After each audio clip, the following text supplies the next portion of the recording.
Sejam muito bem-vindos ao programa Zero Dívida. Eu sou da GL Viper, sou especialista em ataque às dívidas e toda terça, quarta e quinta, às 12h30, horário de Brasília, nesse programa eu trago técnicas e estratégias para te ajudar a se livrar das dívidas e fazer o dinheiro sobrar todos os meses. E o tema de hoje é a bendita, a dita cuja da lei do superendividamento. Ela te ajuda a se livrar das dívidas e fazer o dinheiro sobrar todos os meses? É sobre isso que a gente vai falar hoje. Vocês vão me ouvir falando muito isso por aqui, que sim, qualquer pessoa, independente do quanto ganha, do tipo da dívida, do tamanho da dívida, mesmo que o caso pareça ser muito complicado, que o dinheiro não está sobrando para nada, que está atolado em empréstimo, não importa. Qualquer pessoa física, assalariada, pode se livrar das dívidas e fazer o dinheiro sobrar todos os meses, e é por isso que eu tô aqui reforçando essa certeza e te mostrando por que isso é possível. E hoje nós vamos falar aqui da lei do superendividamento, uma lei que tem 1 ano, que tá aí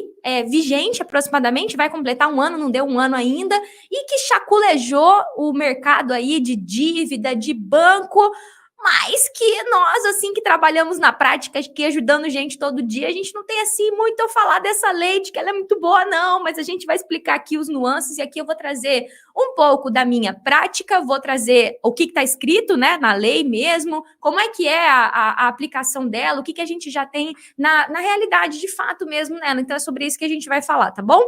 Dagi, vamos começar falando aqui sobre a lei do superendividamento, vamos começar falando sobre uma principal diferença que eu vejo que as pessoas confundem muito. Então, peguem aqui essa primeira visão aqui comigo.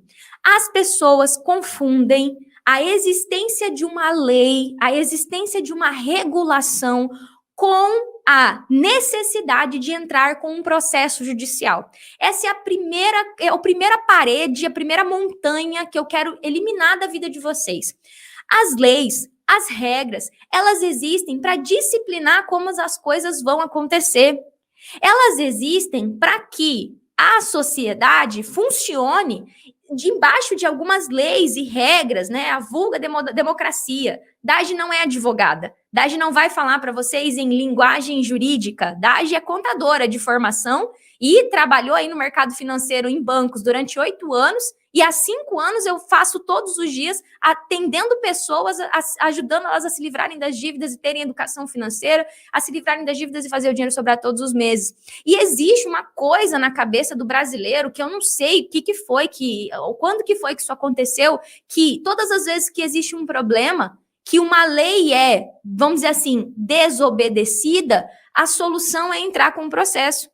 E, basicamente, a gente tem uma dupla galera. Imagina que a gente tem a Porta da Esperança. A galera da Porta A, nem sei se vocês são dessa época, daquele programa do Silvio Santos da Porta da Esperança. A galera da turma A fala assim, lei não funciona, esse negócio aí, não, deixa pra lá. Cara, só me resta pagar mesmo. Eu não vou brigar, né? É a galera que, tipo, nem acredita que a lei funciona, nenhuma lei funciona, não luta pelos seus direitos e muitas vezes nem sabe dos seus direitos. E existe a galera que é faca na caveira, porque eu vou processar. E nenhum desses extremos ajuda. É o famoso 880. Então, qual que é a primeira coisa que precisa ficar clara e transparente na tua mente? Por isso que Dagi fala que o primeiro pilar para se livrar das dívidas e fazer o dinheiro sobrar todos os meses é clareza. A existência de uma lei não significa que qualquer coisa que acontecer na sua vida você precisa entrar com um processo. Só que você precisa saber da existência da lei e do caminho que você tem para resolver um problema de uma lei que não está sendo cumprida ou de uma regra que não está sendo cumprida. E isso é o que eu chamo de educação. Por isso, Dagi se autodenomina uma educadora financeira. Se você me perguntar, eu não gosto muito desse nome, não. Mas a verdade é que é isso. Quando eu não sei algo e uma professora se propõe a me ensinar, eu estou fazendo um processo educativo. Então, o que a prof. Dagi está ensinando aqui agora? Você precisa saber que a lei do superendividamento, assim como o Código de Defesa do Consumidor, existe. Você precisa conhecer, e é por isso que eu estou aqui, entender das regras que existem dentro do sistema financeiro, do sistema de leis do nosso país, precisa. Mas isso não significa que você precise ser um advogado, que você precisa sair contratando um advogado e que tudo que você precisa resolver, você vai resolver na justiça. Porque imagina se 209 milhões de brasileiros ingressam com um processo judicial. E, inclusive, aqui já entra a minha primeira polêmica. Um dos motivos do judiciário ser tão lento é que as pessoas muitas vezes entram com processo por causa de coisa que não precisava entrar no processo, que poderia ter sido resolvido de forma conciliatória, de forma administrativa, através de um acordo entre as partes. E a cada dia, mês e ano que passa, a advocacia decente, né, que é o pessoal que usa o direito de forma correta, a conciliação está mais forte. Esses dias eu fiz um post aqui, uma advogada falou, massa, Dage, as conciliações entre as partes estão crescendo muito mais do que entrar com um processo. Uma coisa que eu amei, que uma advogada querida que eu sigo aqui falou, que é a Gabriela Brandão, ela falou o seguinte: cada vez que um processo é evitado, a gente vence a ação. Então, assim, entender isso vai fazer com que vocês joguem fora uma ideia que é inútil de que tudo que dá problema tem que entrar com processo, e também joguem fora a ideia inútil de que não tem solução. São dois extremos que te impedem de se livrar das dívidas e fazer o dinheiro sobrar. Então, se você está me assistindo e você tinha na sua cabeça assim, não tem solução, esse negócio não funciona não, só me resta pagar, meu caso não tem solução. Abandona, joga fora essa ideia, pelo amor de Deus, né? Claro que tem solução, só não tem solução para a morte. Você só talvez não sabe o caminho ainda. E se você era extremista pra caramba e falava, só funciona se entrar na justiça, banco só negocia com quem dá calote, joga fora esse extremo e vamos começar a ficar no meio do caminho. Então, vocês vão ver que eu não sou 880 também. E algo que é legal eu falar para vocês, eu já fui 880. Eu já fui a pessoa que falava que, no processo não funciona, acordo não funciona. Por quê? Porque eu trabalhava no banco. O banco fazia a gente acreditar que essas coisas não funcionavam, que o banco era o maioral, que o banco era invencível, e é por isso que eu acho que eu falo tanto de Davi e Golias. Porque se você já viu essa história bíblica, né, Golias parecia ser invencível. Ele era gigante e ninguém podia. Eu falo, cara, Davi tinha uma fé inabalável, né? E ele falou assim, cara, eu vou conseguir os meios. Davi não foi só com a força de vontade dele lá, não. Ele foi com fé e ele foi com uma estratégia. Davi derrubou Golias no chão, porque não tinha como matar Golias em pé. Ele tinha que derrubar Golias no chão. Com Golias no chão, ele foi lá, pegou a faca e cortou a cabeça do Golias. Então, assim, eu falo muito isso, né? Você não precisa ser do tamanho do gigante, você não precisa ser do tamanho do banco, você precisa de uma estratégia. Aqui dentro do meu universo, no universo de se livrar das dívidas e fazer o dinheiro sobrar todos os meses, a estratégia está em conhecer as regras do sistema, e eu desenvolvi técnicas de negociação exatamente para que eu possa usar as regras que existem a meu favor. Então, nesse primeiro bloco, eu queria desconstruir essa coisa de que a existência de uma lei está condicionada a entrar com um processo, de que a existência de uma lei, a lei não serve para nada. Porque, assim, quando eu olho para essa lei, na prática, hoje a gente não vê muito, assim, na prática, ela funcionando. Só que eu não posso olhar para a lei e falar, meu Deus, passaram 5 anos escrevendo essa parada aqui para conseguir aprovar essa parada, o presidente parou para a lei aprovar e eu vou dizer que isso não presta? Então, eu não posso ser nem 8 e nem 80, é o meio do caminho, entender a regra e ver como é que ela se aplica na minha vida, no meu caso e no meu caminho, para se livrar das dívidas e fazer o dinheiro sobrar todos os meses. Fechado? Beleza. Agora, o que mais? Vamos um pouco para frente. Como eu falei que eu não sou extremista, que eu não sou não funciona e nem só funciona com o processo, vamos entender o meio do caminho? Qual é o grande objetivo de um processo? Levar para um poder maior, olha o objetivo do processo, levar para um poder maior uma discussão que não foi resolvida entre as partes, para que um poder maior, que é o judiciário, olhe o caso com base na lei e tome uma decisão a respeito daquilo. Então, basicamente, quando a gente chega para o juiz, eu falo assim, eu sou a parte A e a parte B. A parte A fala assim, beleza. A parte A fala, aconteceu isso, isso, isso, isso, e essas são as provas. A parte B fala, aconteceu isso, isso, isso, e essas são as provas, e a gente não conseguiu chegar num acordo. O juiz vai olhar com face na lei e vai tomar uma decisão. Dade, por que você está me falando isso? Porque até chegar no juiz, a ideia é vocês entrarem num acordo. Então, essa é a diferença de acordo e processo. O mundo dos sonhos é que as pessoas entrem em acordo. Qual que é o terceiro pilar do método Mais Dinheiro Zero Dívida? O método em que a Dagi desenvolveu para ajudar pessoas assalariadas a se livrarem das dívidas e fazer o dinheiro sobrar todos os meses. Negociação. Acordo é as pessoas ficarem amigas, sem ficar com restrição interna, sem ficar impedido de poder fazer empréstimo, que as pessoas possam atravessar uma linha além do horizonte, descobrir que além do horizonte existe um lugar com nome limpo, em que você pode comprar sua casa, ter seu carro, voltar a usar o cartão de crédito, começar a investir, mas que até você tenha que atravessar um caminho. E o caminho que a Dagi, na prática, consegue ajudar as pessoas a se livrarem das dívidas e fazer o dinheiro sobrar todos os meses, é o caminho da negociação. Então, se você falar assim, Dagi, eu entrei com um processo contra o banco e não deu certo, eu vou falar assim, cara, meu caminho não é processo, meu caminho é acordo. Só que vocês precisam entender a diferença. Enquanto vocês não entenderem a diferença de acordo e processo, vocês vão ficar nessa dúvida de o que eu faço, por onde que eu começo. Então, eu chamo isso de hierarquia do sistema financeiro.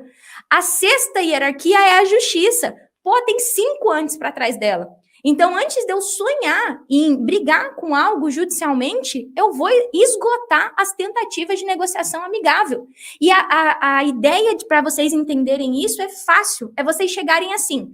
Qual que você acha que tem mais chance de ganhar? A pessoa que chega assim, juiz, eu tô certo, e ponto, acabou. Resolve aí. Ou a pessoa que fala assim, juiz, eu tentei assim, falei com fulano. Eu tentei assim, falei com Beltrano. Eu tentei assim, falei com não sei quem. Eu tentei assim e aconteceu isso. Juiz, eu fui até aqui, ó. Eu tentei desse jeito aqui. Cara, juiz, eu tentei de tudo. Eu fiz tudo que estava no meu controle para conseguir me livrar das dívidas e fazer o dinheiro sobrar. Me ajuda a resolver essa parada? É totalmente diferente. E aí é onde entra a Dagi chata para um caramba, que é quando eu falo que um advogado que entra com um processo com base na lei do superendividamento, sem correr as esferas administrativas, é irresponsável e é um mau profissional. Dagi, você não tem nada a ver com isso. Não tenho, mas eu falo, porque está escrito aqui. E a gente vai falar sobre isso. Está escrito aqui que a conciliação é o objetivo maior. E que não dá para bater lá na porta do juiz antes de tentar a conciliação. É o primeiro entendimento dessa lei aqui. Por mais que ela não esteja disposta nessa ordem, tá bem claro e eu vou ler para vocês. É importante que as pessoas entendam isso, porque eu vou ler agora para vocês o que está escrito aqui. Inclusive, eu vou falar o número da lei para vocês poderem pegar ela, tá? É a lei 4.181. Tá? Você coloca no Google, lei do superendividamento, Planalto, você vai achar a lei seca, que a gente chama, que é do jeitinho que ela é, sem opinião de ninguém. Quem é concurseiro aí, que tem um monte de gente que é servidor público que me segue, sabe que o nome disso aqui é lei seca. É a lei sem opinião dos outros, é a lei como ela está escrita. Vamos lá. O que está escrito aqui, ó? Compete concorrente e facultativamente aos órgãos públicos integrantes do Sistema Nacional de Defesa do Consumidor a fase conciliatória e preventiva do processo de repactuação de dívidas, nos moldes do artigo 104A desse código, no que couber com possibilidade de processo a ser regulado em convênios específicos celebrados entre os órgãos e as instituições credoras. Olha o que está escrito aqui. Compete concorrente facultativamente, né, aos órgãos de defesa do consumidor a fase conciliatória e preventiva no processo de repactuação de dívida. Então, tá escrito, gente, não estou inventando nada, não. Aí, o que acontece? A ordem dos fatores aqui, qual que é o problema, né? O artigo 104A, ele fala o seguinte, a requerimento do consumidor superendividado, o juiz poderá, olha a palavra que tem na lei, poderá, o juiz não é obrigado, ele poderá, a instaurar um processo de repactuação de dívida com vistas, ou seja, com o objetivo de audiência conciliatória. Ou seja, quando eu bato para falar nessa lei aqui, eu falo, gente, eu não vou brigar com advogado, eu tenho a minha visão profissional, prática, mas tudo aqui da bendita da lei do superendividamento gira em torno de uma conciliação. Significa que é só você bater na porta do banco e pedir uma conciliação que você vai conseguir? Não, mas significa que você precisa ter o conhecimento. O que Dagi está fazendo aqui? Entregando para vocês a clareza. para que vocês saiam do me disque e saibam, pô, a DAGE me explicou e a DAGE me mostrou, tá lá no artigo 104A da bendita da lei do superendividamento e no artigo 104C, o reforço sobre a etapa de conciliação. Então, DAGE, né, no que consiste seu trabalho? O trabalho da DAGE é exatamente aqui mostrar para as pessoas físicas assalariadas que elas podem se livrar das dívidas e fazer o dinheiro sobrar todos os meses sem ter que recorrer a um juiz através de uma negociação de conciliação, onde o objetivo maior é que as partes entrem em um acordo. Ponto. Aí fica claro para você. DAGE, então, quando é... E eu já vou falar do lance do processo, mas eu quero que vocês entendam que existe essa fase, acordo e processo. Existe processo? Existe. Existe acordo? Existe. E é isso que você tem que ficar claro. O acordo vem antes do processo. E, na prática de trabalho da DAGE, quem entra com o processo sem tentar o acordo, para mim, já entra com a causa perdida. É uma coisa, assim, para mim, que é clara como água. Está escrito aqui que o objetivo é a conciliação. Então, eu entendo, pela minha prática, em conversa com colegas advogados, que o caminho é sempre a conciliação primeiro, depois sonhar com o processo. Dito isso, a gente tem um terceirinho ponto para colocar aqui.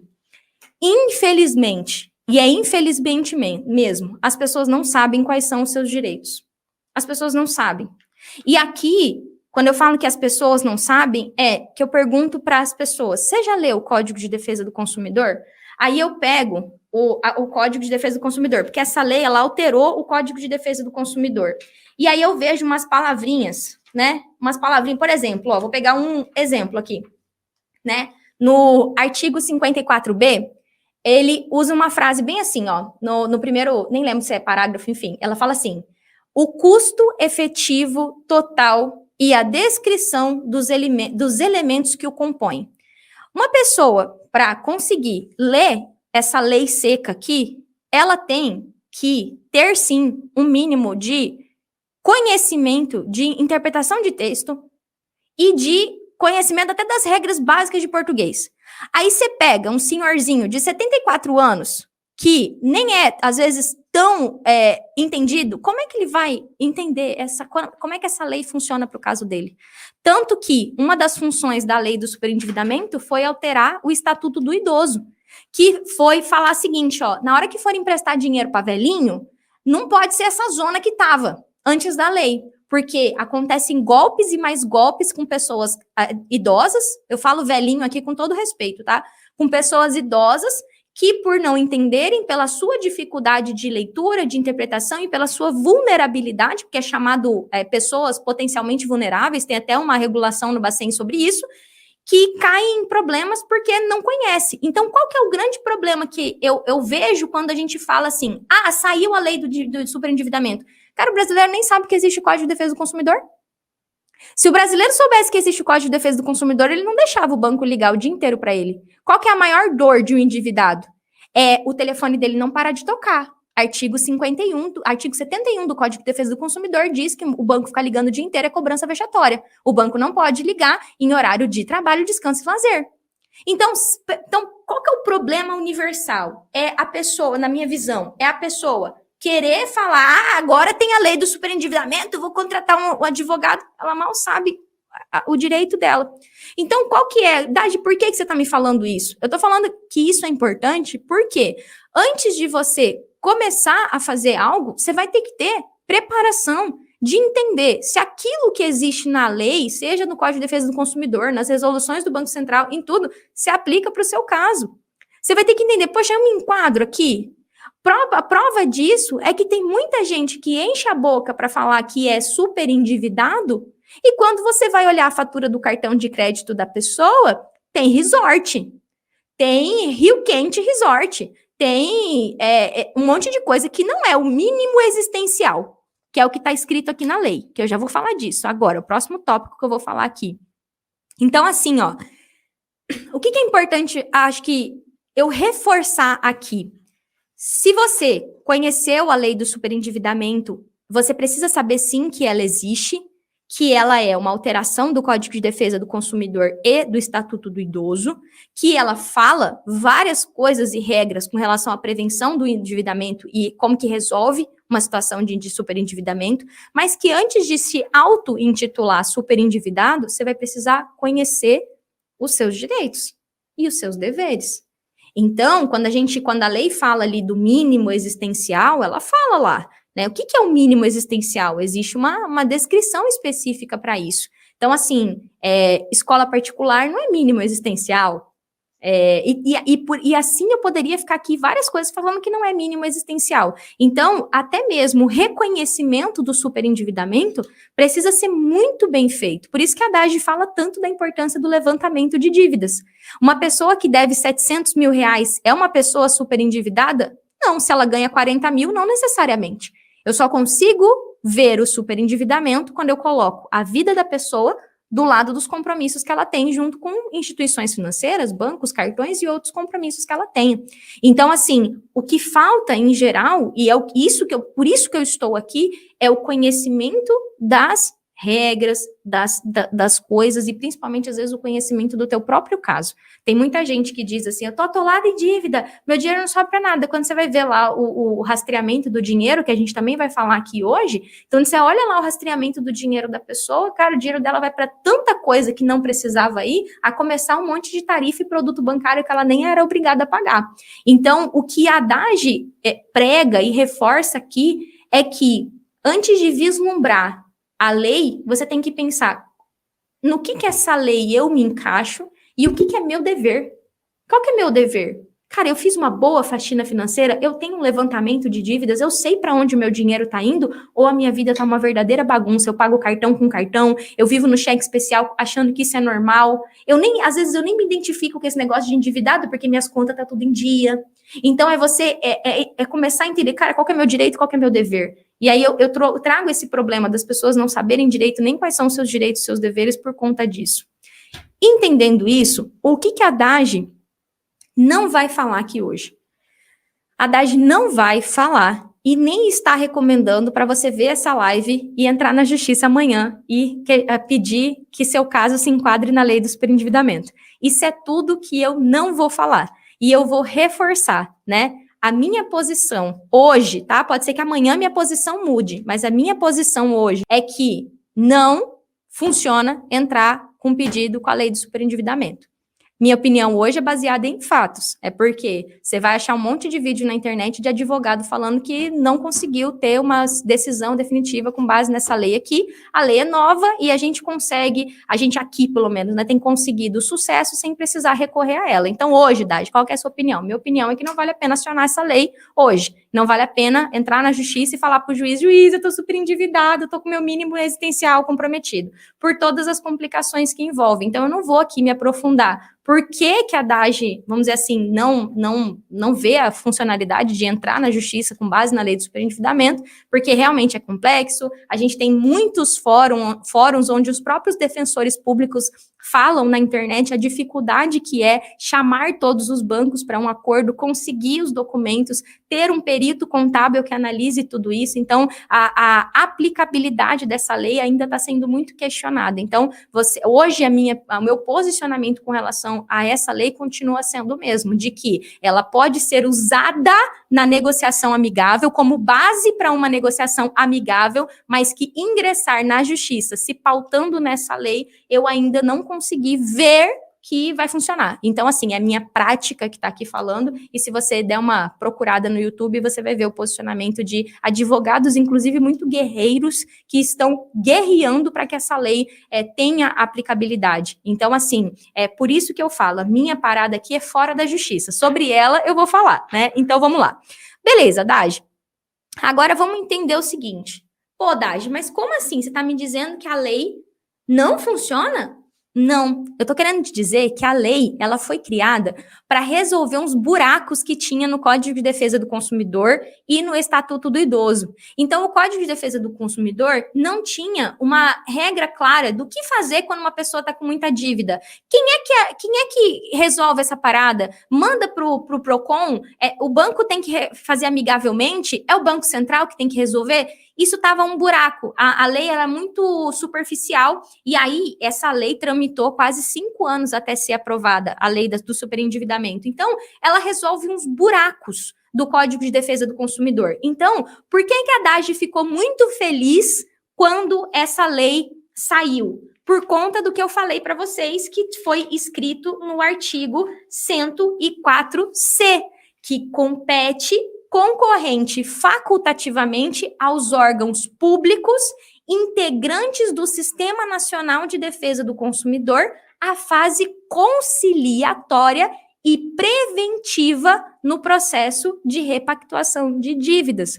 Trazendo isso para o mundo mais real, saindo do mercado financeiro, turma, sabe nos bairros que tem as UPAs do governo? Qual que é o objetivo dessas UPAs que tem nos bairros? É exatamente ter atendimento médico, ter ali, às vezes, um primeiro socorro da pessoa que está com algum problema de saúde, sem ela precisar ir para o hospital no centro da cidade. Aqui em Cuiabá, por exemplo, tem bairros que são 20 quilômetros de distância no centro. Antes de ter uma UPA, por exemplo, se alguém passasse mal, a pessoa tinha que sair lá daquele bairro, 20 quilômetros de distância, e vir no hospital do pronto-socorro, que fica aqui na avenida, né? Eu nem lembro o nome da avenida, mas eu estudei do lado do pronto-socorro.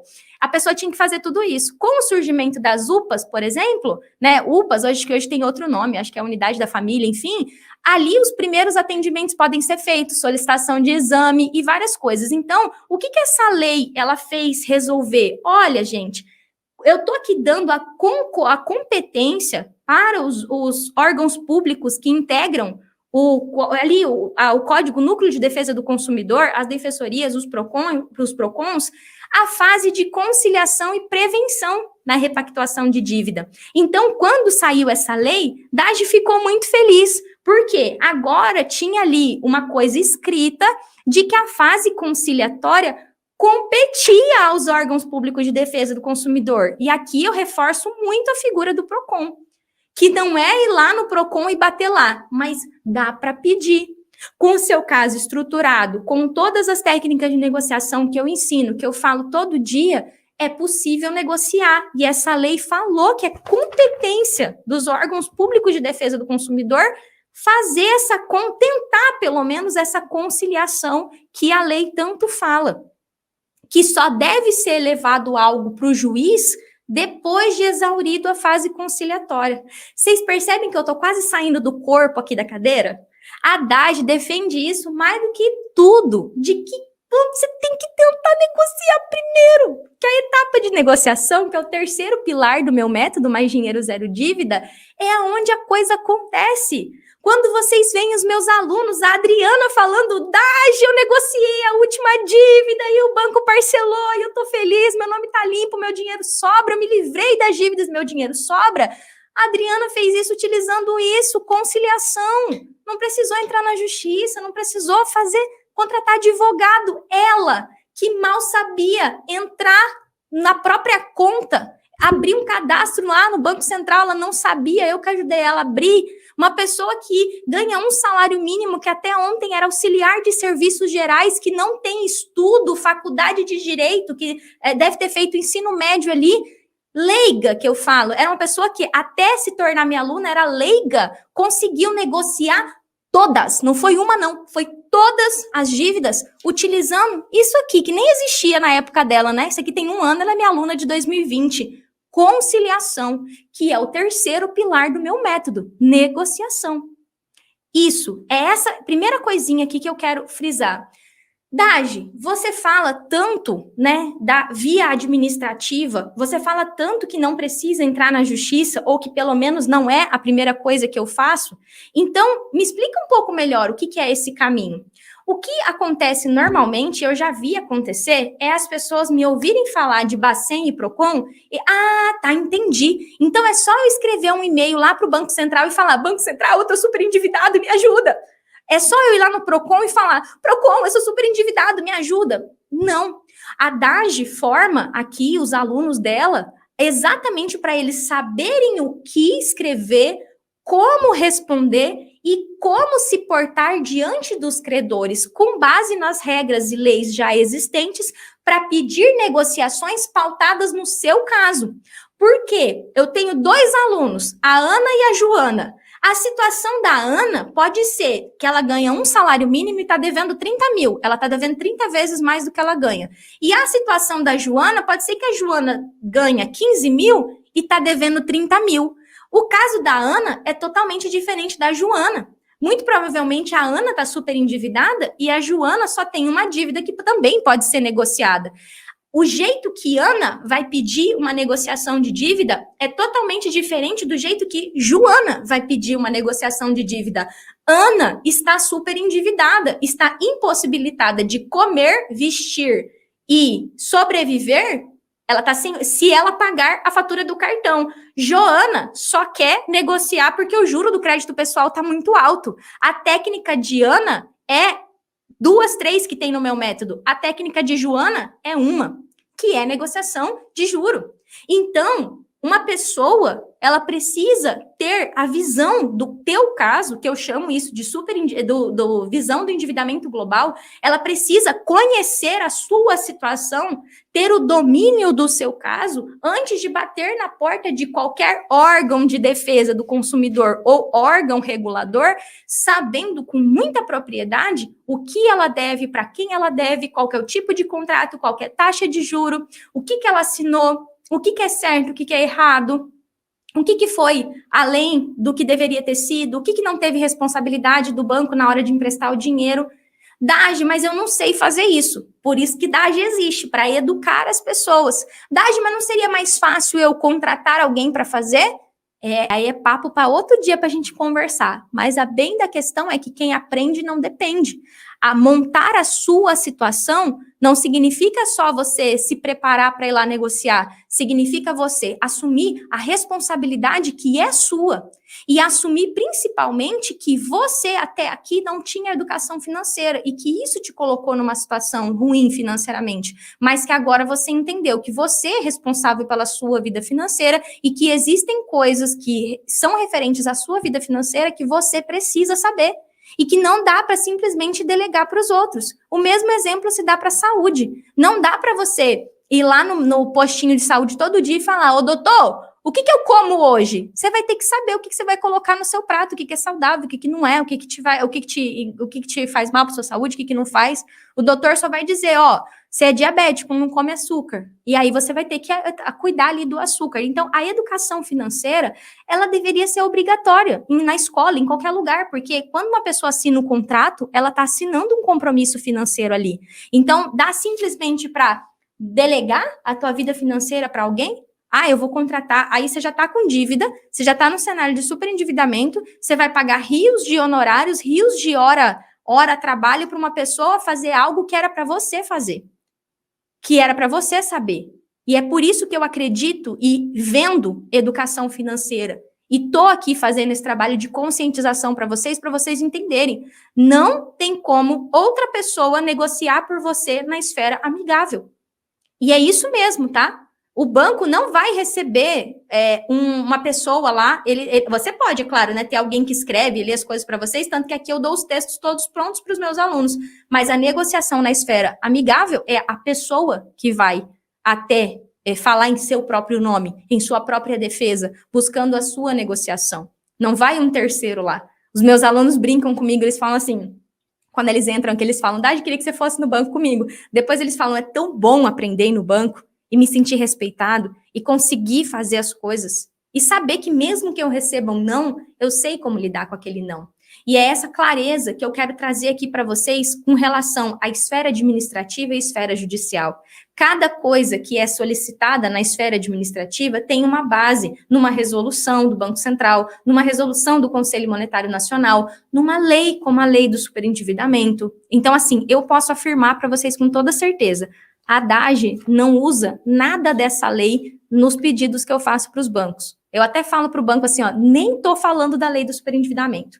Eu estou falando só para a gente entrar num acordo. Então, assim, hoje, na esfera administrativa, a única coisa que eu uso dessa lei é deixar muito claro para os meus alunos, assim como eu estou deixando para vocês, que é competência do PROCON, por exemplo, intermediar uma conciliação, se for possível, se o banco se abrir ali para uma conciliação. Então, essa clareza da esfera administrativa e esfera judicial é o que eu trouxe para vocês aqui nesse tópico agora, para vocês entenderem que não é só ir lá e falar, eu estou super endividado e quero negociar. Vai ter que pautar os seus pedidos em alguma coisa, num conhecimento do seu caso, num conhecimento da sua vida, porque ninguém tem a sua vida. Ninguém mora na sua casa, ninguém tem a conta de luz que você tem, ninguém tem a despesa que você tem. É você que vai, utilizando as regras e legislações e tudo que existe dentro do sistema financeiro, do sistema de leis, para fazer a sua negociação. A diferença que eu tenho aqui dentro do meu método é que aqui eu já dou os textos, já ensino meu aluno como montar o caso dele através das técnicas de negociação que eu desenvolvi. Mas todas as técnicas de negociação que eu desenvolvi são pautadas nas regras e legislações que existem já no nosso país. E isso aqui eu queria fechar esse tópico com vocês para que vocês entendessem o que é esfera administrativa e o que é esfera judicial. Qual que é o terceiro ponto? Antes de vir aqui falar com vocês sobre a lei do superendividamento, eu dei uma olhada no que os advogados e algumas pessoas aí do mundo desse universo das dívidas, né, do superendividamento, estavam falando. O que eu achei muito interessante de tudo que eu ouvi de bons advogados que estão trabalhando com base nessa lei. Eles falando que o maior desafio é a comprovação do superendividamento. Então, o que eu quero deixar claro para vocês? Eu sempre falo que, de maneira muito superficial até, se você está devendo mais da metade do seu salário, você está num cenário de superendividamento. Só que quando a gente fala desse cenário de forma simples na esfera administrativa, é aceitável. Então, eu falo para o meu aluno, coloca o teu contra-cheque no papel. Qual que é o teu percentual de comprometimento de renda? Pela minha experiência, a maior parte dos assalariados estão com 30% a 40% da renda comprometida já no holerite, já no contra-cheque. Agora, desce para a tua vida. O que mais que tem de parcela lá? Tem mais uns 20% da tua renda? Pô, você está num cenário de superendividamento. A gente vai pautar os nossos pedidos de negociação com base no seu percentual de endividamento. Ou seja, se eu somar todos os seus empréstimos entre consignados e pessoais, quantos por cento da tua renda está comprometido em empréstimo? Aí ele faz essa conta, pô, eu tô com 70% de renda comprometida. Então, quando eu vou falar com os bancos, ele, no caso, vai falar com os bancos, ele ou ela, ele vai falar para o banco, no momento atual, Banco Santander, eu estou devendo 250 mil no total, que é o meu risco total lá no Banco Central. E eu estou com um comprometimento de renda de 70% em empréstimos. Então, Santander, eu devo 1.500 para você, mas meu irmão, eu estou devendo mais 4 mil para os outros. Então, vamos entrar no acordo, senão você não vai receber, ninguém vai receber. É por aí. E eu não tenho essa opção de não pagar um consignado, de não pagar um crédito pessoal que está atrelado a uma garantia. Então, a busca para negociação sempre vai ser dando fatos e não uma ideia de superendividamento. Isso na esfera administrativa. Quando eu vou para a esfera judicial, quando eu decido que, sem passar pela esfera administrativa, eu vou direto para a justiça, que é o que eu considero um erro, precisa ser comprovado o superendividamento. E a comprovação do superendividamento é pautado na vida da pessoa, porque a lei fala que o superendividamento tem base no mínimo existencial. O que o mínimo existencial é na prática? Eu vou pegar duas frases que eu peguei aqui para vocês. O mínimo existencial é o conjunto básico de direitos que asseguram uma pessoa uma vida digna, que a pessoa tem que ter. Saúde, alimentação e educação. E numa outra visão aqui, que eu peguei, as pessoas falam que o mínimo aí, a gente coloca ali a dignidade humana, saúde, higiene, alimentação e, como eu falei, educação. A gente pode colocar alimentação, habitação, vestuário, saúde e higiene. E aí volta o assunto que eu falei. A pessoa está alegando mínimo existencial e quando eu entro na fatura do cartão de crédito, o que tem? Compra de roupa, parcelamento de viagem, plano de saúde caro, por exemplo, tem saúde pública. Então, se você chegar para o juiz e falar, juiz, eu pago R$1.200 de plano de saúde, ele vai falar assim, paga porque você quer, tem o SUS. O SUS está fechado, não está funcionando mais? Aí você vai falar, juiz, eu estou super endividado, eu pago escola particular para o meu filho. Uai, você paga porque você quer, tem escola pública. E aí entra a grande questão do superendividamento de fato e o superendividamento que as pessoas acham que elas estão. Então, quando a gente fala que eu vou chegar na frente do juiz e vou alegar o superendividamento, você tem que ter muito claro de que o mínimo existencial é morar, comer, vestir, higiene básica. Saúde o governo dá, educação o governo dá. Ah, mas o SUS não funciona, mas eu não quero que meu filho estude escola particular. O juiz vai falar, problema seu, eu sou o legislador, eu tenho que legislar de acordo com a lei. E aí a gente entra num outro papo que é, cara, se você tem dívida, você não precisa tirar seu filho da escola, você não precisa parar de pagar o plano de saúde. A vida que eu falo aqui, que é que você pode se livrar das dívidas e fazer o dinheiro sobrar todos os meses, eu não chego para os meus alunos e falo, cancela todo o estilo de vida que você tem. Muito pelo contrário, eu quero que eles possam continuar proporcionando para a família deles a segurança e tranquilidade que eles vieram buscar quando confiaram em fazer a minha metodologia. Agora, isso eu estou falando na esfera administrativa. Agora, quando eu vou lá no juiz e vou falar, juiz, eu estou super endividado, o juiz ele vai falar, cadê o mínimo existencial dessa pessoa? Uai, a pessoa ganha 5 mil, a casa dela é própria. Não, uns R$ 1.000 tá bom para ela viver com o mínimo existencial. Paga energia, pega uma cesta básica e pronto, tá bom. Aí o que acontece é muitas vezes o não reconhecimento do superendividamento por parte do juiz, ou, né, ou a outra situação é o juiz realmente simplesmente falar assim, cara, não reconheço o superendividamento e não vou instaurar o processo. Foi, inclusive, uma decisão que eu vi recente que aconteceu. Aí o advogado vai lá, recorre e tal. Mas, qual que é meu papel aqui? É dizer isso para você. Cara, você tá com superendividamento, você tá dizendo que tá superendividado e que você quer entrar no processo e quer entrar na justiça. Você precisa entender o que a legislação fala a respeito disso. Então, assim, é mínimo existencial ter carro? Entendeu? Vocês estão entendendo o que eu estou querendo dizer? Esse assunto é um pouquinho complexo, por isso que eu estou aqui reforçando. Vocês estão entendendo? Vocês estão entendendo? Então, assim, quando eu falo tanto que a esfera judicial existe, mas que ela é mais desafiadora, mais complicada, é por conta disso. Porque isso que eu estou falando é sobre o reconhecimento do superendividamento do indivíduo. Não estou nem falando do juro da dívida, estou falando do reconhecimento do superendividamento, que já é complexo, é a primeira barreira que existe, que é realmente você provar que existe o superendividamento com base no mínimo existencial, que é uma pessoa precisa de comida, casa, roupa e acesso à saúde e educação, da dignidade humana. Então, aí começam os conflitos, que é a razão pelo qual eu falo, não precisa passar por nada disso, dá para negociar, dá para ficar na fase conciliatória e chegar num acordo que é bom para as duas partes. E aí, é essa primeira casinha que eu quero fechar, que é a casinha de entender assim, cara, dá para negociar sem essa bagunça toda, aqui na esfera administrativa, onde você não vai precisar passar recibo para ninguém se você tem carro ou não tem, onde você não vai passar recibo para ninguém se você paga plano de saúde ou não, que você não vai passar recibo para ninguém que você tem uma babá, que você não vai passar recibo para ninguém se você põe seu filho em escola particular ou não, onde você vai negociar suas dívidas, se livrar delas, fazer o dinheiro sobrar todos os meses, sem precisar ficar pedindo bexiga e comprovando ali cada real que você gasta, porque você assumiu o controle da sua situação financeira, do seu problema financeiro e da gestão mensal do seu dinheiro. Por quê? Atacando as dívidas, automaticamente você vai ter que desenvolver educação financeira, que é cuidar do seu dinheiro no decorrer do mês.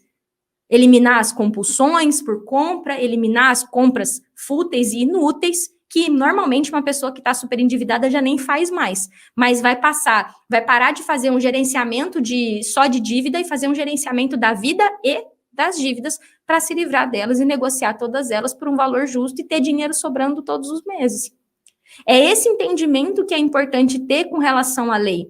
Eu, da GL, acho que é a primeira vez que eu falo com profundidade dessa lei, porque agora ela já ganhou mais corpo, já tem algumas decisões, e a gente percebe nitidamente que o maior desafio é exatamente a comprovação do superendividamento e conseguir todos os bancos venham, através do processo, fazer uma conciliação. Então, assim, é quase que uma utopia, muitas vezes, você vê, todos os bancos vão lá no PROCON fazer uma conciliação. Sempre tem um banco que não vai, que não manda a pessoa. Então, assim, e aí são os desafios do decorrer de um processo de superendividamento, que eu não vou entrar aqui, porque exatamente o meu papo é fora da lei do superendividamento, tá?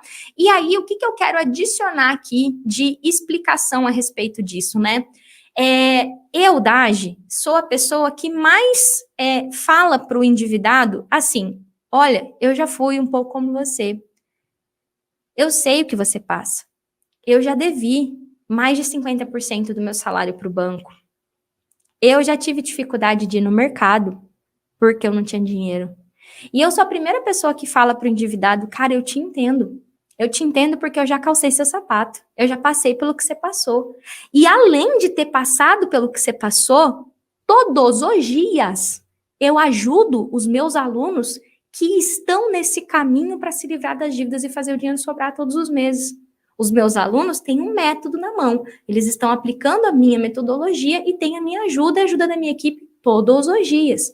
Então, eu sei o desafio da vida de um endividado. Eu choro junto com os meus alunos quando fica pesado, quando fica difícil, eu me emociono, eu celebro com eles. Eu fico muito feliz quando um senhor de 80 anos, 80 não, acho que ele tem 70 e pouco, como meu aluno, consegue ir no banco e proteger o salário, apesar de ser idoso, apesar de ser maltratado por ser idoso. Eu sinto, eu sei, eu conheço a tua dor. E eu falo isso com muita propriedade. Eu posso não saber a vírgula do seu caso, porque eu não conheço a Ivonete, a Sheila, a Érica, a Cláudia, né? Eu conheço o Benedito, que é meu aluno de pertinho, mas quem me segue aqui nas redes sociais eu não conheço intimamente. Mas as dificuldades e os desafios de quem tem dívida são comuns. E por que eu tô falando tudo isso? Porque existe um eu vítima e existe um eu responsável. O eu vítima é a pessoa que só reclama. Porque a vida tá difícil. Porque banco só negocia com quem tem que dar calote.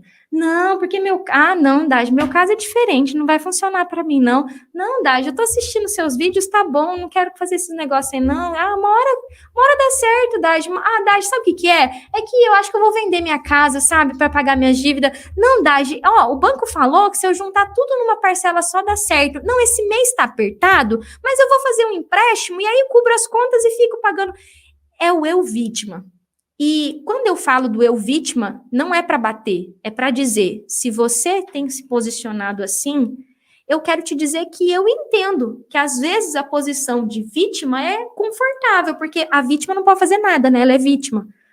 Só que se você quer atravessar esse caminho e ir lá para o outro lado, além do horizonte, que existe uma vida sem dívida, e que o dinheiro sobra todos os meses, uma vida livre de dívida e com dinheiro sobrando todos os meses, que é a vida que eu tenho, que os meus alunos que já chegaram nesse resultado têm, esse eu vítima vai ter que morrer. E nem sempre a gente está pronto para matar ele.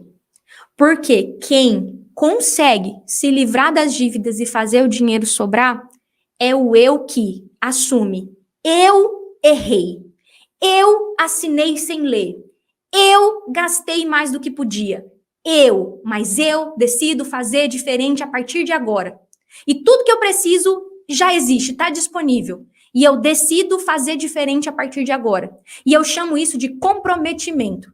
Os meus alunos, quando eles decidem, mesmo todos endividados, se comprometer a fazer um passo a passo, a seguir uma metodologia e fazer até dar certo, é um comprometimento que é o que todo mundo fala. Dagi, você vende curso para endividado? É isso mesmo, eu vendo um método para pessoas endividadas.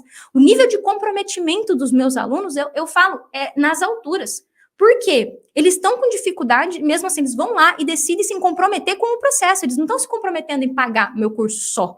Eles estão se comprometendo a fazer os passos, a executar, a pedir ajuda, a falar, não estou conseguindo, me ajuda aqui, a se colocar no campo de batalha para enfrentar as negociações, fazer as negociações, assumindo a responsabilidade pela tua vida, pela vida deles. Então, quando eu falo do eu vítima e do eu responsável, não é para meter o dedo na tua cara e falar, você é coitadinho, você é vitimista, você está reclamando. É para falar o seguinte, esse caminho de se livrar das dívidas e fazer o dinheiro sobrar não é fácil. Ele é simples e pode ser percorrido fazendo um passo de cada vez. Eu tô aqui todos os dias dizendo que ele é possível. Eu não sou maluca de vir todos os dias aqui falar que esse caminho é possível da minha cabeça. Eu falo porque é isso, eu tenho prova. Tem um monte de aluno lá no YouTube que você vai achar dizendo que se livrou das dívidas e fez o dinheiro sobrar todos os meses. Só que ele não é um caminho, eu falo até isso, não é para todo mundo. Porque uma pessoa vitimista não vai fazer. Ela vai passar o resto da vida, vai morrer deixando dívida para parente pagar, para parente resolver, e não vai sair das dívidas. E eu sei que existem essas pessoas. E a grande decisão que você que está me assistindo tem que tomar é de que lado que eu quero estar. Eu quero ser o eu vítima, que vou reclamar que banco é ruim, que eu só faço merda, que meu caso é complicado, que meu caso não tem solução, que só um milagre para me ajudar, que não tem jeito, que deixa, amanhã eu vejo. Ou se você vai pular para o outro lado e falar, eu decido fazer tudo o que é possível fazer a partir de agora. É essa grande virada de chave. É o que a gente chama de decisão. E não é uma decisão motivacional.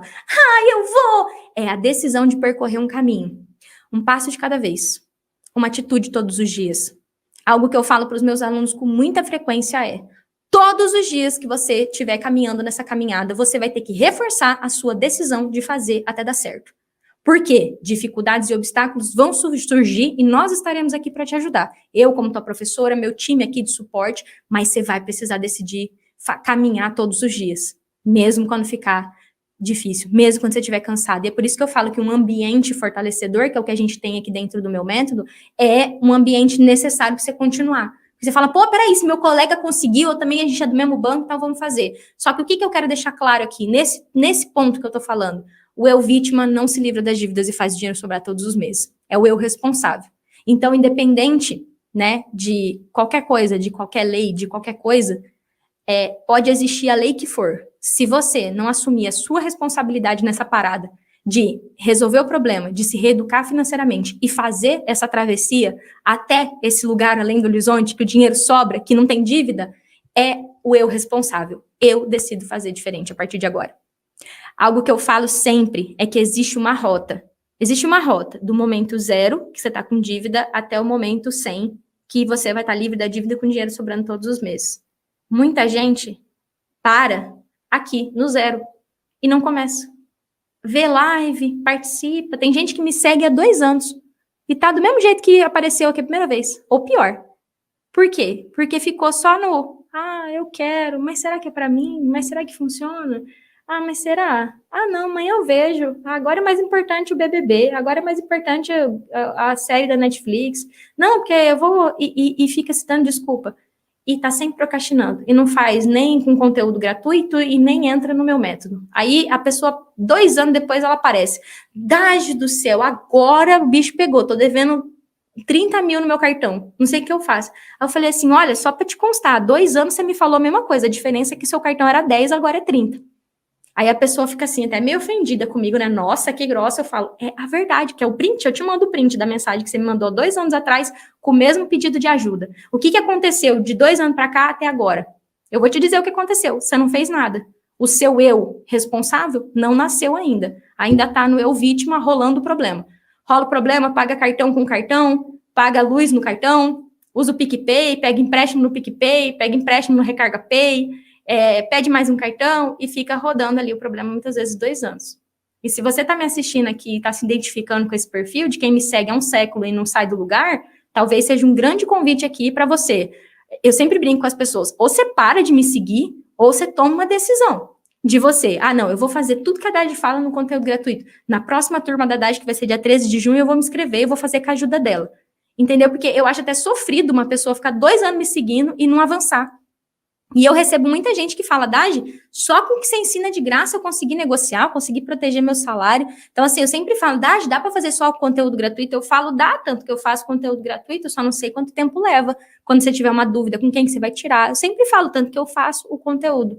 Então, o que eu vejo que separa a pessoa de chegar no resultado é muitas vezes ela ficar empacada e nem conseguir tomar uma decisão de começar e fazer até dar certo. Independente do caminho que ela escolha. E entendendo isso, Dade, o que você considera um erro, né, com relação a esse assunto da lei do superendividamento? E aqui é muito engraçado porque eu conversei muito com muitos advogados já a respeito da lei do superendividamento, respeito muito a classe de advogados, são meus parceiros, eu falo, porque se o bicho pega, né, eu sempre falo, se o bicho pega, eles estão ali. Graças a Deus, a gente precisa recorrer 0,01% a sexta hierarquia que eu chamo, que é a justiça. Mas qual que é o erro comum que eu percebo e eu converso com os advogados e eles falam, é isso mesmo, Dagi. É a pessoa saber da existência da lei do superendividamento ou de qualquer regra do sistema financeiro, ela põe a bolsinha debaixo do braço, a carteira debaixo do braço e fala assim, ô doutor, eu quero entrar na justiça, porque esse banco tem juro abusivo. É a pessoa querer procurar um advogado, querer que alguém resolva a vida dela, sem ela assumir a responsabilidade e a liderança dela do próprio caso. É o que eu falo, literalmente delegar toda a sua vida financeira para um terceiro. Quando que um advogado vai conseguir saber o que você faz todos os dias com o seu dinheiro? Como é que um advogado vai conseguir resolver os 19 anos que você usa o dinheiro errado, como o Rodrigo Noel escreveu para mim ontem? Ele falou, 19 anos que eu tenho de servidor público, eu nunca me lembro de não ter dívida. Como é que um profissional vai conseguir resolver algo que diz respeito da sua decisão sobre usar o seu dinheiro, sobre assinar contratos com juro caro, sobre fazer dívidas que você, desde o momento que você faz, você sabe que o juro é caro? Porque é o que eu falo, ninguém assina um contrato de um empréstimo de 7% ao mês, de 4% ao mês, falando assim, nossa, que empréstimo baratinho. A pessoa assina porque ela está no desespero, porque ela precisa pagar as contas, e eu entendo. Então, o que eu considero um erro? É a pessoa com dívida não reconhecer que, ao longo dos meus X anos de vida financeira, eu tomei atitudes erradas porque eu não fui ensinado, eu vivi coisas na minha vida, eu passei por situações que me trouxeram até aqui, mas eu decido fazer diferente a partir de agora. E antes de sair todo bonitão dizendo que o banco é abusivo, que banco não presta, qual que é a minha responsabilidade nessa parada? Pô, deixa eu entender, o que foi que eu assinei? O que foi que eu contratei sem nem saber que eu estava contratando? E várias outras conclusões que as pessoas tiram ao longo do caminho. O que os meus alunos me falam sempre quando eles entram no meu método? Ele fala assim, cara, Dagi, eu assistia suas lives, eu assistia você, decidi entrar no curso.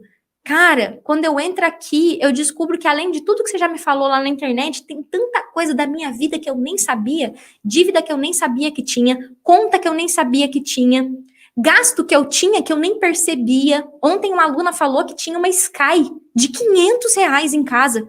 Ela falou, Dagi, para mim era normal. E gasto que ela não precisava ter, ela não precisava daquilo. Ela viu que era um gasto exagerado. Aí é responsabilidade do advogado falar que sua TV a cabo está um pouquinho mais alta do que deveria, que isso está fazendo com que seu dinheiro não sobre tanto. Claro que tem dívida, claro que o juro está alto e é para isso que eles estão aqui para resolver. Mas ela assumiu a posição de dona e proprietária da sua vida e dos seus gastos e do gerenciamento do dinheiro que ela rala tanto para ganhar. Ela falou, o quê? Se meu salário é 2.000, eu demoro uma semana para ganhar R$ 500. Eu não vou dar isso para Sky. E aí eu começo a entender, poxa, é por isso que eu estou endividada. Quantas decisões iguais a essa eu não devo já ter tomado ao longo da minha vida? Então, o que eu considero um erro, e é um erro comum, é as pessoas não assumirem a responsabilidade de falar, eu vou contratar alguém. Dagi, você não resolve meu problema para mim? E essa é a razão pela qual eu tenho uma escola e não uma empresa de consultoria.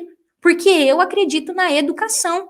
Eu acredito que uma pessoa só se livra das dívidas e faz o dinheiro sobrar todos os meses quando ela assume a responsabilidade pela sua jornada de se livrar das dívidas e fazer o dinheiro sobrar todos os meses. Eu, da GL, sou uma facilitadora. Eu faço as pessoas chegarem nesse resultado 10 vezes mais rápido que elas ficarem batendo cabeça. E por que eu faço isso? Porque eu não encontrei essa solução quando eu estava com dívida. E eu passei 5 anos batendo cabeça, perdendo minha saúde, tendo depressão, sofrendo, porque eu não sabia que tinha um jeito mais fácil, mais simples de resolver esse problema. E é no que eu acredito. Uma pessoa que assume a responsabilidade e a rédea da sua vida financeira, decide resolver o seu problema e se livrar das dívidas e se reeducar financeiramente, ninguém para essa pessoa de chegar nesse resultado de se livrar das dívidas e fazer o dinheiro sobrar todos os meses. Ninguém para essa pessoa. O gerente vai tentar parar. O atendente do telemarketing, do saque, vai tentar parar. nada para essa pessoa, porque agora ela tem responsabilidade, decisão e preparação. Ela tem clareza do que ela tem que fazer e ela está preparada para fazer. E ela vai lutar com unhas e dentes até dar certo. E essa é a minha regra aqui, é até dar certo. Não existe não deu certo, vamos fazer até dar certo. E eu falo desse tema com muita firmeza, porque é lindo isso aqui. É lindo isso aqui, gente. Eu até imprimi a lei para mostrar para vocês. É a coisa mais linda, esse símbolo aqui da Presidência da República, Secretaria-Geral, sancionada pelo nosso querido presidente Jair Messias Bolsonaro, no dia... Taranana. É lindo, é lindo. É coisa mais linda, eu acho lei a coisa mais linda, as palavras bonitas, mas e a sua responsabilidade nisso aqui? A responsabilidade de assumir as rédeas da sua vida financeira. Então, a minha birra com as leis, eu falo, e com a história de entra na justiça, é porque todas as vezes que você terceiriza a responsabilidade, para mim tem um problema. O juiz está lá para resolver se você não conseguir entrar num acordo, mas existiu a tentativa de acordo? Então, eu estou trazendo essa aula aqui sobre a lei do superendividamento exatamente para deixar isso claro para você. Que, independente da existência da lei, se você não assume a responsabilidade, a sua parte da parada, tende a não funcionar. E os infinitos casos de negativa com base na lei do superendividamento estão se dando por conta disso. A dificuldade de comprovar, a dificuldade de ter os documentos de todos os bancos, a dificuldade de acertar no cálculo ali para o juiz aceitar a proposta, de todos os bancos mandarem os documentos no prazo, e todas as dificuldades que vocês vão ouvir aí, os defensores públicos e os próprios advogados falando que estão enfrentando desde que essa lei foi sancionada. Por quê? Quando Dai, você está me falando que é errado ir lá no advogado e esquecer da sua responsabilidade, de direto, né, querer ir direto para a justiça. Mas então qual que é o jeito certo? Eu vou explicar para você. Dentro do meu método, existem 3 pilares para você se livrar das dívidas e fazer o dinheiro sobrar todos os meses. Clareza, que é tudo isso que eu estou trazendo para vocês. Clareza das responsabilidades, de direito, de dever. E a preparação é entender o que tudo que existe aí de regra, incluindo a lei do superendividamento, se aplica ao seu caso, que é essa etapa de preparação. E a preparação não envolve só conhecer as leis, envolve você conhecer a sua vida, entender, cara, onde é que eu fiz esse contrato? Ontem mesmo estava atendendo uma aluna que ela falou, não, mas eu peguei empréstimo com o fulano. Eu falei, o fulano não empresta dinheiro. Quem empresta dinheiro é um banco através do fulano. Mas não é esse banco que emprestou. Essa daqui é uma entidade de previdência. Ela não te empresta dinheiro. Ela é agente de consignado. É agente consignatário que a gente fala que é o banco e tem o convênio, né? A agência que diz assim, ó, a gente faz o desconto e passa lá para o banco. Então, a preparação envolve esse conhecimento do seu caso. Então, antes de ir para a negociação, o que eu ensino é a clareza e preparação. Dade, como é que eu começo a ter clareza e preparação? Todos os meus conteúdos, praticamente, vão falar sobre isso. Clareza, preparação e negociação. Então, qualquer vídeo que você vê meu, tem uma atividade prática e eu vou dar uma atividade prática para vocês hoje. Toda aula eu dou uma atividade prática. Toda pergunta que eu respondo, eu falo, ó, sai daqui e faz isso. Então, clareza agora para entender que a lei existe e que ela existe, mas que existe a sua responsabilidade de tentar negociar sem precisar acionar o poder judiciário, a sexta hierarquia que eu chamo, que é a justiça, que é você saber tudo sobre a sua dívida e tudo sobre as regras que existem. Então, qual que é um primeiro passo? Primeiro passo para você dar com relação às suas dívidas, ao seu caso. Cara, é fazer um bom rastreamento do dinheiro. É fazer um bom rastreamento do o que está acontecendo com o meu dinheiro desde o momento que a minha empresa ou o meu órgão emite o meu contra-cheque. A Haddad ajuda assalariados. Meu papo aqui é com quem tem carteira assinada, recebe por mês. Porque a vida do assalariado é diferente. Então, você vai fazer um rastreamento do seu dinheiro e entender, cara, esse consignado aqui, quanto que é a taxa? Ontem eu atendi uma aluna que ela tem um consignado de 0,99, um consignado de 1,30, um consignado de 1,90. Aí eu falei assim, viu só? Só fazendo essa parte de preparação, você já descobriu como é que uma pessoa tem tanto juro diferente. Vamos resolver isso aí? Tentar deixar tudo no juro mais baixo? E isso é assumir o rastreamento do dinheiro e falar, cara, deixa eu entender essa dívida, quantas parcelas, quanto que falta, quanto que eu peguei, quanto que falta pagar, que juro que é consignado, é crédito pessoal com garantia em salário, é o quê? Rastreamento do dinheiro. O dinheiro bateu na conta. Cara, o que acontece com o meu dinheiro quando ele bate na conta? Eu pago a fatura do cartão. O que de acho tem nessa fatura de cartão? Tem parcelamento de fatura? Tem juro de fatura? É começar a sentar com o dinheiro e começar a entender o que está acontecendo com o dinheiro. O que está acontecendo com o dinheiro que você rala tanto para ganhar? Se seu dinheiro não está sobrando todos os meses, você está com dificuldade de pagar as contas, tem alguma coisa errada. E o rastreamento do dinheiro vai fazer com que você comece a ter intimidade com o seu dinheiro e entender, poxa, está acontecendo isso, caraca, eu peguei 20 mil para pagar 60, com taxa de juros de 7% ao mês. Cara, tá muito alto.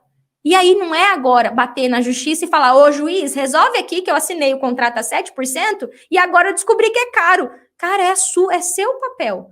Com clareza e preparação, começar a fundamentar a sua negociação. Olha, banco, minha situação é essa, é assim, assim, que são as técnicas de negociação que eu desenvolvi, que é você assumindo a propriedade da tua vida financeira, começar a fazer negociação com o banco. Negociar é a melhor forma de se livrar das dívidas e fazer o dinheiro sobrar todos os meses. Você vai me ouvir falando isso muito por aqui, que é o terceiro pilar do meu método. Você começa com clareza da sua situação, se prepara com base nas regras que existem, nas resoluções que existem. É isso que eu ensino aqui, é sobre isso que eu falo aqui, é isso que eu ensino e ajudo os meus alunos a aplicarem para você ir depois para uma negociação preparado, para fazer tudo que precisa ser feito até dar certo. E outra tarefinha que eu queria passar aqui é, leiam essa lei. E você pode até dar uma lida no Código de Defesa do Consumidor, mas ele é grandão, a lei é menorzinha. Lê. Quando você lê com atenção, pega um marca-texto, aqui eu não peguei um marca-texto, peguei uma caneta, e aí você vai ver bem grande lá, no artigo 104C, né? Que dá para fazer conciliação, que é negociação amigável. Sem precisar já de cara falar, vou entrar na justiça. Então, assim, a última advogada que eu conversei a respeito disso, ela falou, Dade, até hoje eu não dei entrada em nenhum processo na lei de superendividamento. Por quê? Se eu não consigo comprovar o superendividamento, se o ser humaninho ainda nem tem o básico de organização da vida dele, não adianta eu entrar com esse pedido. Então, assim, eu entendo os pedidos que já existem, como eu falo, cada profissional vai avaliar ali, ver o que vale ou não, mas na prática, a negociação, aqui na minha prática, aqui dentro do método Mais Dinheiro, mais dinheiro Zero Dívida, a negociação amigável, usando as técnicas de negociação, usando, inclusive, a fundamentação de que a pessoa tem que conseguir viver a vida dela, conseguir bater ali os itens básicos da família dela, é possível de ser feita. Turma, então, fixando aí para vocês, o número da lei é a lei 14.181, tá? Vocês podem colocar na internet que vocês vão achar ela. Qual é a tarefinha dessa live aqui? Senta e faz, não é tarefinha, né? É um passo prático que eu dou para você sair daqui e aplicar. Faz o exercício de rastreamento do seu dinheiro. Coloca num papel as suas dívidas, desde o seu contra-cheque até, faz todo o rastreamento. Cara, o que aconteceu com o meu dinheiro quando saiu o contra-cheque? Aí tem lá o valor líquido que cai na conta. O que aconteceu quando meu dinheiro caiu na conta? O que descontou? O que tem na minha fatura? Senta, depois me conta nos comentários aqui qual foi o resultado que você chegou, o que você descobriu. Se tiver dúvidas sobre o tema que a gente falou aqui, manda sua pergunta, que eu e meu time vamos estar aqui à disposição para tirar as dúvidas sobre o tema. Foi uma alegria estar ao vivo com vocês. Então, um super beijo para quem me acompanhou